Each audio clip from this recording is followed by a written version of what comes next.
Lady senate আনুমানিক ৩,০০০ বছর আগে মিশরে ছিল তার বসবাস। উচ্চ বংশীয় এই নারীর বয়স যখন ৩৫ থেকে ৪৫-এর মধ্যে, তখন তার মৃত্যু হয়। প্রাচীন মিশরের রীতি অনুযায়ী মমি করা হয় তার মরদেহ।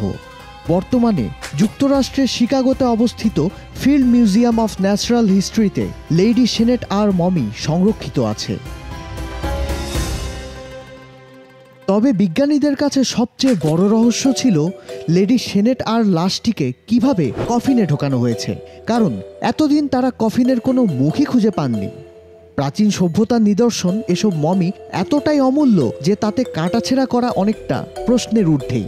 তাহলে কি করে জানা যাবে কিভাবে লেডি সেনেট জায়গা হলো এই কফিনে? সম্প্রতি সেই রহস্যই ভেদ করা গেছে প্রযুক্তির সাহায্যে। ফিল্ড মিউজিয়াম অফ ন্যাচারাল হিস্ট্রিতে সংরক্ষিত ২৬টি মিশরীয় মমির সিটি স্ক্যান করে কফিনের ভেতরের হাজারো এক্স-রে পেয়েছেন বিজ্ঞানীরা। এসব এক্স-রের মাধ্যমে ত্রিমাত্রিক ছবি তৈরি করে মমিগুলোর কঙ্কাল এবং কফিনের ভেতরে থাকা বস্তু সম্পর্কে আরও স্পষ্ট তথ্য জানা গেছে। আর তাতেই উদ্ঘাটন হয়েছে লেডি সেনেট কে কফিনে শায়িত করার রহস্য। বিজ্ঞানীরা জানান, সিটি স্ক্যানে দেখা গেছে লেডি সেনেট শ্বাসনালীতে কিছু বস্তু রাখা হয়েছিল যাতে তার ঘাড় ভেঙে না পড়ে। তার চোখের জায়গায় দেওয়া হয়েছিল কৃত্রিম চোখ, যাতে পরকালে চোখগুলো তার কাজে লাগে। লেডি সেনেট মরদেহ প্রথমে খুবই দামি লিনেন কাপড়ে মোড়ানো হয়।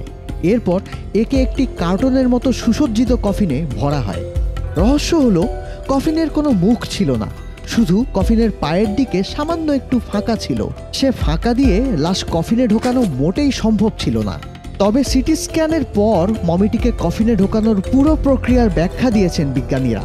তারা বলেন, আসলে কফিনের উল্টো দিক দিয়ে লাশটিকে ভেতরে রাখা হয়।